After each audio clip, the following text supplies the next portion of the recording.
confident. You've been deputy president for only 50 days now. What would you say is the qualitative difference between you and the former deputy president, given that the operating environment hasn't changed? It will be very improper for me to start comparing myself with my brother, the second deputy president. The president has spoken very highly of your leadership and your contributions, as my colleague George Maringa here says.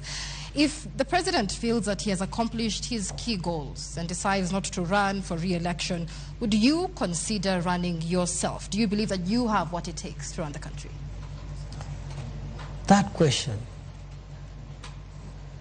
is an unfair question. Am I allowed to complain? Why is that? It is an unfair question.